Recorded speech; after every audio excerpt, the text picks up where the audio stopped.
एक गांव में कोमोलिका नामक एक औरत रहा करती थी। वह औरत किसी से भी मतलब नहीं रखती थी, क्योंकि वह औरत एक डायन थी जो हर रात अमावस्या की जंगलों में जाकर के घोर साधना किया करती थी।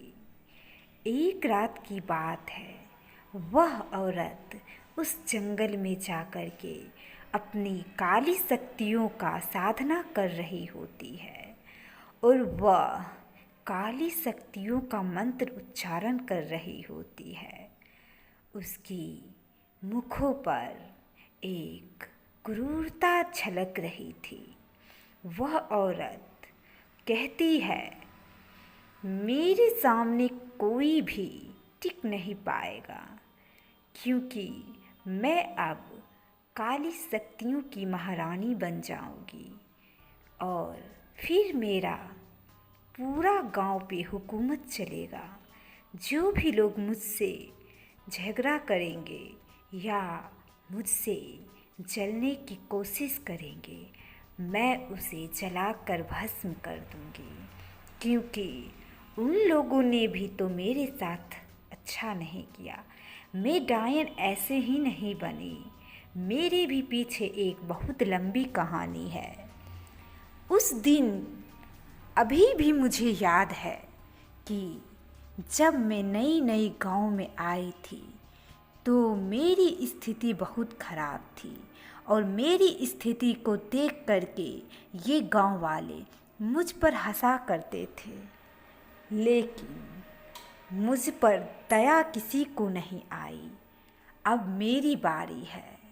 अब मैं उन गांव वालों पर हंसूंगी और उन पर दया नहीं करूंगी, क्योंकि मैं अब एक ऐसे तांत्रिक के साथ मिलकर के घोर तपस्या करूंगी और एक चुड़ैल को अपने कब्जे में करूंगी।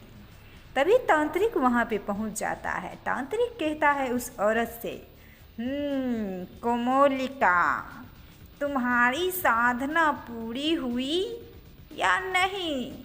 अगर पूरी हो गई हो तो उस चुड़ैल को बुलाया जाए, क्योंकि इस में मैं तुम्हारा पूरा साथ दूंगा। अब तुम्हें डरने की ज़रूरत नहीं है। अगली सुबह होती है। गांव में एक तालाब होता है। उस तालाब के किनारे एक वीरान झोपड़ी होती है। उस झोपड़ी में कोई नहीं रहता है। सुबह का समय होता है। एक जलपरी उस तालाब में रहा करती थी। वह उस तालाब से बाहर निकलती है तो देखती है कि काले कौवे मंडरा रहे होते हैं वहाँ पर, और ज़ोर ज़ोर से बोलते हुए, जैसे मानो कि किसी भी बात का आशंका दे रहे हो। जैसे लगता था कि कोई घटना घटित होने वाली हो। वह जलपरी कहती है, आज तक तो कभी ऐसा नहीं हुआ था, लगता है कुछ घटना ज़रूर घटेगी। उसी रात जंगल में एक चुड़ैल प्रकट होती है। चुड़ैल कहती है, बहुत दिनों बाद मुझे आज़ादी मिली है। अब मुझे कोई नहीं रोक सकता है। मैं इंसानों की दुनिया में जाऊंगी और बहुत दिनों बाद इंसानी मांस खाऊंगी। मुझे कोमोलिका नामक औरत ने आज़ाद किया है। मैं उसकी गुलाम बन गई हूँ, क्योंकि मैं एक तांत्रिक के मंत्रों की वजह से एक बोतल में कैद थी और मुझे कोमोलिका ने ही आज़ादी दिलाई है। और उसका भी मकसद है कि इन गांव वालों को बर्बाद कर देना। तो क्यों ना मैं भी इसमें साथ दूँ, क्योंकि अब मैं अपनी बहन चुड़ैल को बुलाऊंगी। तभी उसकी बहन, एक खूंखार दिखने वाली जिनकी 2 दांतें नुकीली होती है, वह आती है उससे मिलने के लिए।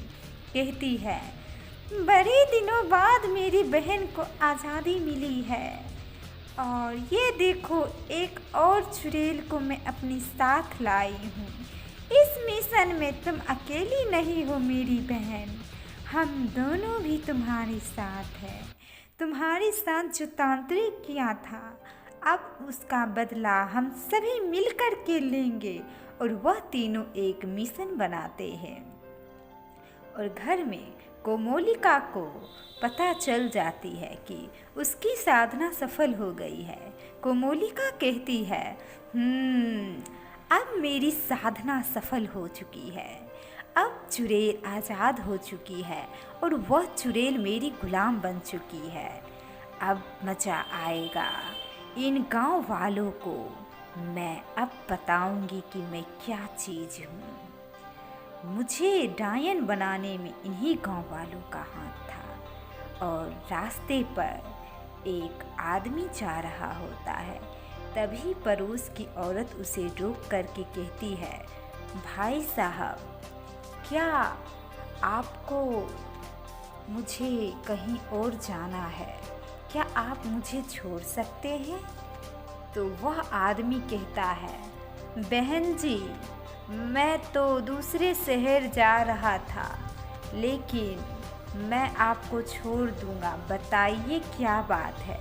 उस औरत कहती है, भाई साहब, मैं एक बहुत बड़ी भक्तिनी हूँ और मुझे पता चला है कि इस गांव में एक बहुत बड़ा घटना घटने वाली है। मैं हनुमान जी की भक्त हूँ और मुझे रात के सपने में यह बात पता चली है कि गांव के जंगल में जो वर्षों पहले चुड़ैल कैद थी, वह चुड़ैल अब आज़ाद हो चुकी है और इस गांव पे अब आतंक मचाने वाली है। मुझे उस तांत्रिक बाबा से मिलने जाना है और उन्हीं को यहाँ इस गांव में दोबारा बुला करके उस चुड़ैल को कैद करवाना है, क्योंकि ऐसा नहीं हुआ तो यह पूरा गांव बर्बाद हो जाएगा। वह चुड़ैल इस पूरे गांव को खा जाएगी। मेरी मदद कीजिए, मुझे दूसरे शहर जा कर के मुझे तांत्रिक बाबा को यहाँ बुलाना ही पड़ेगा। आप मेरी मदद कीजिए। वह आदमी कहता है, अरे बहन जी, मैं आपकी मदद ज़रूर करूँगा, लेकिन मुझे ऐसा लगता है कि हनुमान जी के जैसा कोई तांत्रिक भी नहीं होगा। आप ऐसा क्यों नहीं कहते हैं कि इसी गांव में रामायण का पाठ करवा दें? रामायण का पाठ करवाने से हनुमान जी कहीं भी होंगे तो वे इस पाठ को सुनने के लिए ज़रूर आएंगे और उनके आते ही बुरी शक्तियाँ खुद ब खुद नष्ट हो जाएगी, क्योंकि वे एक ऐसे भगवान हैं जिन्हें देख करके काली शक्तियाँ हो या चुड़ैल हो या भूत हो या कोई भी चीज़ हो, 100 कोसों दूर भाग जाती है। तभी वह औरत कहती है, बात तो सही कह रहे हैं आप। इतना ही नहीं बहन जी, मेरे भी शहर में ऐसी ही घटना घटित हुई थी। तो एक औरत के शरीर पर एक चुड़ैल का साया था। वह उसे बहुत परेशान किया करती थी। कितने तांत्रिक आए और चले गए, लेकिन उस चुड़ैल से उसे छुटकारा नहीं मिलता था। तभी एक साधु बाबा आए और उन्होंने कहा कि हनुमान जी के मंदिर से उनके पैरों पर गिरा हुआ सिंदूर को लाओ और इसको तिलक कर दो। तभी उसके परिवार ने ऐसा किया और वह मुक्ति पा लिए। और दूसरी तरफ जंगल में वह चुड़ैल बहुत खुश होती है। मुझे अब कोई नहीं रोक सकता है। बरसों बाद आज़ादी मिली है और इस आज़ादी का फ़ायदा मैं नहीं उठाई, तो मुझसे बुरा तो कोई होगा ही नहीं। अब कुछ भी कर ले, मेरे पास बहुत सारी चुड़ैलों का साथ हो गया है। कोई भी मुझे कैद नहीं कर पाएगा दोबारा से। अब मैं इन गांव वालों को बताऊंगी कि मैं क्या हूँ।